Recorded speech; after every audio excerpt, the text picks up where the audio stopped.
नमस्कार मित्रमैत्रिणींनो, मी प्रार्थनाच किचनमध्ये तुमच्या सर्वांचं मनापासून स्वागत आहे। तर आज आपण इथे तोवसे म्हणजेच काकडी याच्यापासून घारगे कसे बनवायचे याची रेसिपी बघणार आहोत। टम असे फुगणारे तुमचे घारगे इथे तयार होतात।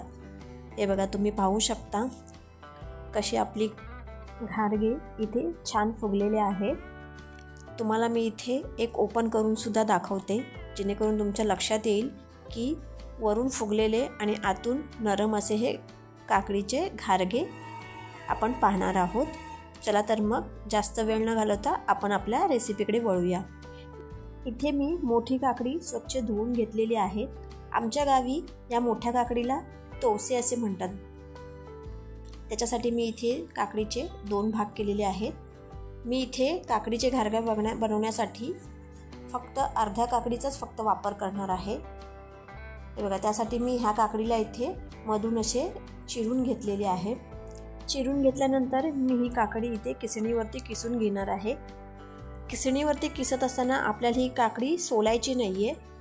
हे बघा, मी दाखवल्याप्रमाणे ही किसायला सुरुवात करायची आहे। अशा प्रकारे किसल्यामुळे काय होईल माहिती आहे का, जी काकडीची साल आहे ना ती आपोआप निघेल।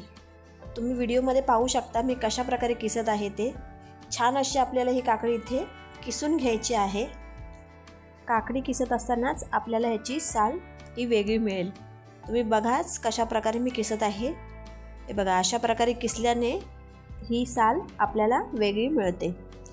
हे बघा, अशा प्रकारे ही आपल्याला साल आपल्याला वापरायची नाही आहे, ती आपल्याला टाकून द्यायची आहे। अशाच प्रकारे आपण बाकीची जी अर्धी काकडी आहे तीही किसून घेणार आहोत।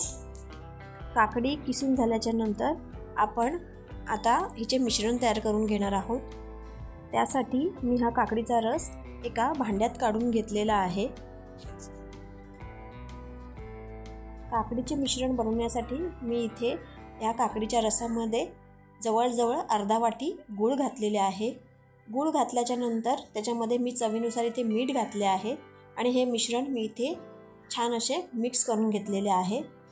मिश्रण मिक्स करून झाल्याच्या नंतर आपल्याला ह्या मिश्रणाला एक छान अशी उकळी काढून घ्यायची आहे।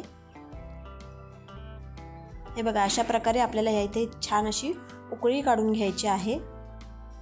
हे मिश्रण आपण थोडा वेळ थंड होऊ देणार आहेत, जेणेकरून पीठ मळताना आपल्याला सोपे जाईल। इथे मी एका भांड्यात जवळजवळ 1 मोठा वाटी तांदळाचे पीठ घेतलेले आहे। हे पीठ चाळून घेतलेले आहे, त्यामुळे मी इथे असेच वापरत आहे। त्यानंतर इथे मी जे काकडीचे मिश्रण तयार केले होते ते घालणार आहे। संपूर्ण मिश्रण घातल्याच्या नंतर मी एका पळीतेच्या साहाय्याने इथे छान असे मिक्स करून घेणार आहे। मिश्रण हे थोडेसे कोमट असतानाच तुम्हाला पिठामध्ये घालायचे आहे।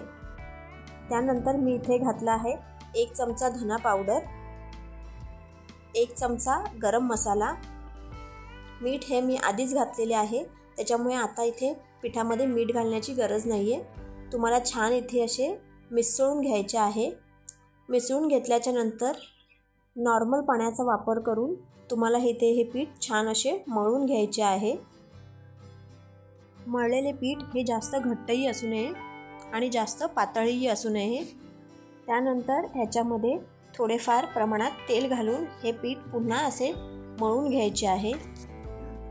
पीठ मळून झाल्यानंतर एक 10 मिनिटं आपण हे पीठ झाकून ठेवणार आहोत। एक 10 मिनिटानंतर आपण इथे ह्याचे घारगे तयार करणार आहोत। इथे मी एका वाटीमध्ये पाणी घेतलेले आहे, ज्याचा वापर करून मी इथे घारगे थापणार आहे। घारगे थापण्यासाठी मी इथे केळीचे पान घेतलेले आहे। आता आपण मळलेल्या पिठाचा इथे तुम्हाला गोळा करून घ्यायचा आहे। गोळा करून घेतल्यानंतर हे इथे केळीच्या पानावरती आपल्याला थापून घ्यायचे आहेत। थापण्यासाठी केळीच्या पानाचा वापर केल्याने हे पीठ खाली चिकटत नाही। अशा प्रकारे आपल्याला हे घारगे इथे थापून घ्यायचे आहेत। त्यानंतर गरम गरम कढईमध्ये तुम्हाला हे वडे सोडून घ्यायचे आहेत। इथे तेल तुम्हाला छान असे तापवून घ्यायचे आहे। एक एक करून तुम्हाला इथे हे घारगे छान असे तळून घ्यायचे आहे। तुम्ही पाहू शकता छान असे आपले घारगे इथे फुलून वरती आलेले आहेत।